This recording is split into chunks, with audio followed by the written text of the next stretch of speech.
এই 4টি আমল করলে আল্লাহ আপনার হাতকে খালি ফিরিয়ে দেন না। মানুষ জীবনের প্রতিটি মুহূর্তে কিছু না কিছু প্রার্থনা করে, কিছু না কিছু চায়। কখনো সেটা রিজিক, কখনো ভালোবাসা, কখনো শান্তি বা ক্ষমা। কিন্তু অনেকেই অভিযোগ করে, আমি দোয়া করি, নামাজ পড়ি, তবু কেন আমার হাত খালি ফিরে আসে? আসলে আল্লাহ কখনো মুমিন বান্দার হাত খালি ফেরান না। কখনো তিনি সঙ্গে সঙ্গে দেন, কখনো বিলম্ব করেন, আবার কখনো তার চাওয়ার চেয়েও উত্তম কিছু দিয়ে দেন। কিন্তু আল্লাহ কিছু নির্দিষ্ট আমল বা কর্মকে এমনভাবে প্রিয় করেছেন, যে ব্যক্তি এগুলো আন্তরিকভাবে করে, আল্লাহ তার হাত কখনো খালি ফিরিয়ে দেন না। আজ আমরা এমন 4টি বিশেষ আমল নিয়ে আলোচনা করব, যা করলে দোয়া কবুল হয়, রহমত বর্ষিত হয়, আর জীবনের দুঃখ কষ্টের পর্দা উন্মুক্ত হয় ইনশাআল্লাহ। প্রথম আমল, তাহাজ্জুদের নামাজ ও সেজদার কান্না। তাহাজ্জুদের মাহাত্ম্য। আল্লাহ তাআলা কুরআনে বলেছেন, তারা রাতের কিছু অংশে আল্লাহর সামনে সেজদা করে ও দাঁড়িয়ে থাকে। সূরা আস-সাজদা 1:6। আর হাদিসে এসেছে, রাতের শেষ ভাগে আমাদের প্রতিপালক আসমানের নিকটতম আসমানে অবতরণ করেন এবং বলেন, কে আছো আমার কাছে দোয়া করবে, আমি তা কবুল করব? কে আছো ক্ষমা চাইবে, আমি ক্ষমা করব? সহিহ বুখারী, মুসলিম। তাহাজ্জুদ হলো এমন এক নামাজ যা বান্দাকে সরাসরি আল্লাহর দরবারে নিয়ে যায়। রাতে যখন সারা দুনিয়া ঘুমে আচ্ছন্ন, তখন যে বান্দা উঠে কান্না করে, তার চোখের জল আল্লাহর কাছে অমূল্য। তাহাজ্জুদের সেজদা কখনো ব্যর্থ হয় না। যে ব্যক্তি তাহাজ্জুদের সেজদায় কাঁদে, আল্লাহ তাকে খালি ফেরান না। কারণ এই কান্না শুধুই দুঃখের নয়, এটা আত্মসমর্পণের নিদর্শন। আল্লাহ বলেন, তুমি যখন তোমার প্রভুকে নিঃশব্দে ডেকেছিলে, আমি তোমার আহ্বান শুনেছি।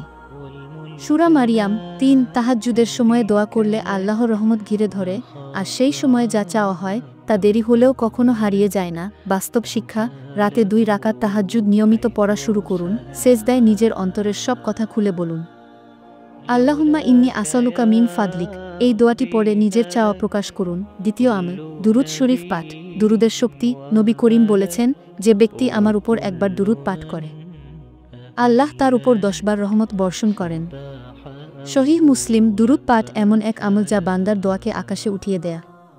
অনেক আলেম বলেছেন, যদি কেউ চায় তার দোয়া সরাসরি কবুল হোক, তাহলে দোয়ার শুরুতে ও শেষে দুরুদ পাঠ করতে হবে। দুরুদের মাধ্যমে দোয়া পৌঁছায়।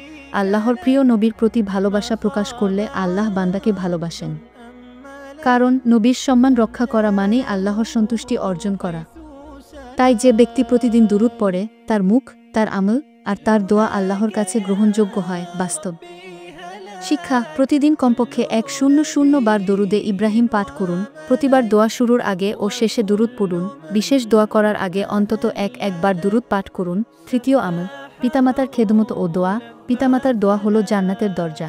রাসূলুল্লাহ বলেছেন, পিতামাতার সন্তুষ্টি আল্লাহর সন্তুষ্টি এবং তাদের অসন্তুষ্টি আল্লাহর অসন্তুষ্টি। তিরমিজি। যে সন্তান তার মা বাবার খেদমত করে, তাদের জন্য দোয়া করে, তাদের যত্নে নিজেকে উৎসর্গ করে, আল্লাহ তার হাত কখনো খালি ফেরান না। মা বাবার দোয়া একটি নিশ্চিত কবুল দোয়া।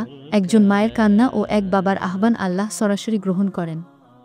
নবী বলেছেন, 3টি দোয়া কখনো ফেরানো হয় না, মজলুমের দোয়া, মুসাফিরের দোয়া এবং পিতামাতার দোয়া সন্তানের জন্য। তিরমিজি। তাই যদি তুমি কিছু চাও, আগে মা বাবার সন্তুষ্টি অর্জন করো, তাদের খুশি করো, তাদের মুখে হাসি আনো, দেখবে আল্লাহর দরজা খুলে যাবে। বাস্তব শিক্ষা, প্রতিদিন মা বাবার জন্য দোয়া করো, এমনকি তারা না থাকলেও তাদের প্রতি কষ্টের কথা বলো না। যাদের মা বাবা মারা গেছেন, তারা তাদের জন্য ইসালে সাওয়াবের কাজ করো। চতুর্থ আমল, নিয়মিত দোয়া ও আল্লাহর উপর তাওয়াক্কুল। দোয়া মুমিনের অস্ত্র। রাসূল বলেছেন, দোয়া ইবাদতের মর্ম। তিরমিজি। অর্থাৎ দোয়া মানে শুধু চাওয়া নয়, বরং আল্লাহর প্রতি আত্মসমর্পণ করা। যে বান্দা বারবার দোয়া করে, সে আসলে আল্লাহর দরবারে নিজের অবস্থান দৃঢ় করে। অনেক সময় আমরা তাড়াহুড়ো করি, কিন্তু আল্লাহর পরিকল্পনা সবসময় শ্রেষ্ঠ। তোমরা দোয়া করো, আমি সাড়া দেব। সূরা গাফির 6:0। তাওয়াক্কুল বা পূর্ণ ভরসা। দোয়া করার পর মন যদি চিন্তিত থাকে, আল্লাহ কি কবুল করবেন? তাহলে তা তাওয়াক্কুলের অভাব। আল্লাহ তাআলা চান আমরা তার উপর পূর্ণ ভরসা রাখি। যে আল্লাহর উপর ভরসা রাখে, আল্লাহ তার জন্য যথেষ্ট। সূরা আত-তালাক 3। বাস্তব শিক্ষা, প্রতিদিন 5 ওয়াক্ত নামাজ শেষে অন্তত 5 মিনিট দোয়া করুন। দোয়ায় ছোট বড় কিছুই বাদ দেবেন না। দোয়া শেষে বলুন, আল্লাহ আমার জন্য যা উত্তম তাই দিন। আল্লাহ কেন কখনো দেরি করেন? অনেক সময় আমরা মনে করি আল্লাহ আমাদের দোয়া শুনছেন না, কিন্তু আসলে তিনি বিলম্ব করেন পরীক্ষা নেওয়ার জন্য। কারণ তিনি দেখতে চান তুমি কি কেবল সুখে আল্লাহকে স্মরণ করবে নাকি দুঃখেও? হাদিসে এসেছে, যখন আল্লাহ কোনো বান্দার দোয়া পছন্দ করেন তখন তিনি তার সঙ্গে সঙ্গে পূর্ণ করেন না, বরং তিনি বলেন, আমার বান্দা আমার দিকে হাত তুলে রেখেছে, আমি তাকে আরও বেশি দিতে চাই। তাই যখন দোয়া বিলম্ব হয় তখন হতাশ না হয়ে আরও বেশি আমল বাড়িয়ে দাও। 4টি আমলের ফলাফল। এই 4টি আমল যদি নিয়মিত করা যায় তাহলে জীবনে দেখা যাবে অবিশ্বাস্য পরিবর্তন। 1. হৃদয়ে প্রশান্তি আসবে। 2. দোয়া দ্রুত কবুল হবে। 3. রিজিকের দরজা খুলে যাবে। 4. অসাধারণ আত্মিক শক্তি অনুভব হবে। 5. জীবনের কষ্ট আল্লাহ নিজেই দূর করবেন। জীবনের গল্প দিয়ে বোঝা যাক, এক সাহাবী ছিলেন যিনি প্রতিরাতে তাহাজ্জুদ পড়তেন, পিতামাতার সেবা করতেন, দুরূদ পড়তেন এবং দোয়া করতেন।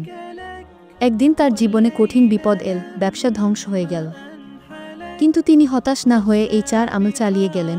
কয়েক মাসের মধ্যে এমন এক দরজা খুল যা তিনি কল্পনাও করেননি। নতুন ব্যবসা, নতুন সুযোগ এবং শান্তি ফিরে এল। তিনি বলেছিলেন, আমি শুধু তাহাজ্জুদের সেজদায় কেঁদেছি আর আল্লাহ আমার সব দরজা খুলে দিয়েছেন। জীবনের প্রতিটি চাওয়া, প্রতিটি আকাঙ্ক্ষা আল্লাহর হাতে। তিনি বলেন, তোমার প্রতিপালক বলেন, আমাকে ডাকো, আমি সাড়া দেব। সূরা গাফির 6:0। সুতরাং যদি তুমি চাও যে তোমার হাত খালি না ফেরে, তাহলে এই 4টি আমলকে জীবনের অংশ বানাও। 1. তাহাজ্জুদের নামাজ ও সেজদার কান্না। 2. দুরূদ শরীফ পাঠ। 3. পিতামাতার খেদমত ও দোয়া। 4. নিয়মিত দোয়া ও আল্লাহর উপর তাওয়াক্কুল। তুমি যদি এই 4টি আমলকে ভালোবাসা ও আন্তরিকতার সাথে করো, আল্লাহর কসম, তিনি তোমার হাত কখনো খালি ফিরিয়ে দেবেন না। শেষের প্রেরণামূলক দোয়া। হে আল্লাহ, আমাদের এমন বানাও যারা রাতের নীরবতায় তোমার সামনে কান্না করে, নবীর প্রতি ভালোবাসা প্রকাশ করে, পিতামাতার খেদমত করে এবং সব বিষয়ে তোমার উপর ভরসা রাখে। আমাদের হাত কখনো খালি ফেরিও না, হে দয়াময় প্রভু। অবশ্যই নিচে মূল লেখার সাথে সামঞ্জস্য রেখে আরও প্রায় 500 শব্দের বর্ধিত অংশ দিচ্ছি, যা এই বিষয়ের আত্মিক গভীরতা ও বাস্তব জীবন অনুপ্রেরণা আরও বাড়িয়ে তুলবে। আল্লাহ কখনো তোমার দোয়া অগ্রাহ্য করেন না। মানুষের দোয়া আল্লাহর কাছে 3 ভাবে কবুল হয়। 1. তিনি সঙ্গে সঙ্গে দেন। 2. বিলম্ব করে দেন উত্তম সময়ে। 3. অথবা দোয়ার বিনিময়ে কোনো বিপদ থেকে রক্ষা করেন। রাসূল বলেছেন, যখন তোমরা দোয়া করো, আল্লাহ তোমাদের 3টি অবস্থার একটিতে রাখেন। হয় দোয়াটি সঙ্গে সঙ্গে কবুল করেন, নয়তো আখিরাতে তার জন্য তা সঞ্চিত রাখেন, অথবা কোনো বিপদ তোমার কাছ থেকে দূর করে দেন। মুসনাদ আহমদ। এটা বুঝে রাখো, তুমি যখন আল্লাহর দরবারে হাত তুলছ তখন কিছুই হারাচ্ছ না, বরং পাচ্ছ এমন এক সংযোগ যা পৃথিবীর সব চাওয়ার থেকেও মূল্যবান। আমলের পেছনের হৃদয়ের নিয়ত আমল তখনই কবুল হয় যখন এর পেছনে থাকে আন্তরিকতা।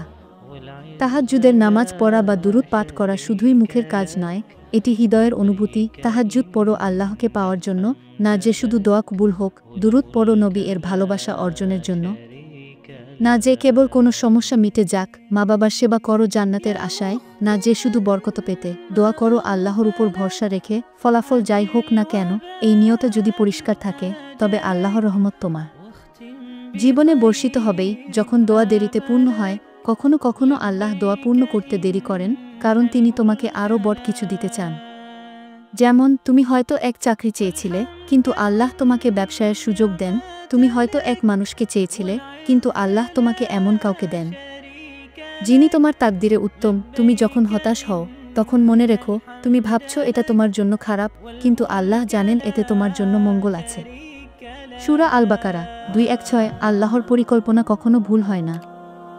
4 আমলকে জীবনের অভ্যাসে রূপ দাও। অনেকেই আল্লাহর দিকে ফিরে আসে কেবল সমস্যার সময়ে, কিন্তু প্রকৃত মুমিন হল সে, যে সুখেও আল্লাহকে স্মরণ করে। তাহাজ্জুদের জন্য প্রতিদিন ঘুমানোর আগে ন্যূনতম 10 মিনিট আগে অ্যালার্ম দাও। দুরূদ পাঠ করো পথে, গাড়িতে, কাজের ফাঁকে, জিহ্বা সবসময় তোর রাখো। মা বাবাকে প্রতিদিন একটি দোয়া ও একটি হাসি দাও। নামাজের পর নিজের ভাষায় আল্লাহর সাথে কথা বলো, কারণ দোয়া হলো আত্মার আরাম। যখন এই 4টি কাজ তোমার রুটিন হয়ে যাবে, তুমি নিজেই দেখবে আল্লাহর সাহায্য কেমন করে নিঃশব্দে তোমার জীবনে ঢুকে পড়ছে। অন্তরের পরিশুদ্ধতা। এই আমলগুলোর আসল শক্তি বাহ্যিক নয়, অন্তরের পরিশুদ্ধতায়। যদি অন্তর আল্লাহর দিকে ফিরে আসে, তবে অল্প আমল পাহাৎসম পুরস্কার দেয়া। আল্লাহ বলেন, যে ব্যক্তি আমার দিকে ফিরে আসে, আমি তার জন্য রহমতের দরজা খুলে দিই। সূরা জুমার 5:3। তাই অন্তরকে অহংকার, হিংসা ও কপটতা থেকে মুক্ত রাখো, কারণ আল্লাহ সেই হৃদয় ভালোবাসেন যা নম্র ও বিনয়ী। উপসংহারে একটি বার্তা, জীবন কঠিন হতে পারে, সময় বিলম্বিত হতে পারে, কিন্তু আল্লাহর প্রতিশ্রুতি কখনো মিথ্যা নয়। তুমি শুধু এই 4টি আমল ধরে রাখো: 1 রাতের নিস্তব্ধতায় তাহাজ্জুদের সেজদায় কান্না, 2 নবী এর প্রতি ভালোবাসায় দুরূদ পাঠ, 3 পিতামাতার খেদমতে সন্তুষ্টি অর্জন, 4 নিয়মিত দোয়া ও পূর্ণ তাওয়াক্কুল। এগুলোই তোমার জীবনে রহমতের দরজা খুলে দেওয়ার চাবি। যখন তুমি আল্লাহর দিকে ফিরে আসবে, তখন তিনি বলবেন, আমার বান্দা, তুমি আমার দিকে 1 কদম এগিয়ে এলে, আমি তোমার দিকে 10 কদম এগিয়ে আসব। সহিহ বুখারী। তাহলে এগিয়ে আসো, হাত তুলে বলো, হে আল্লাহ, আমি তোমার দরবারে ফিরে এলাম। আমার হাত কখনো খালি ফিরিও না। ভিডিওটি যদি আপনাকে একটুও ভালো লেগে থাকে তাহলে অবশ্যই লাইক দিতে ভুলবেন না। ভিডিওটি পুরো ওয়াচ করার জন্য আপনাকে অসংখ্য ধন্যবাদ। ভালো থাকবেন। আসসালামু আলাইকুম ওয়া রাহমাতুল্লাহ।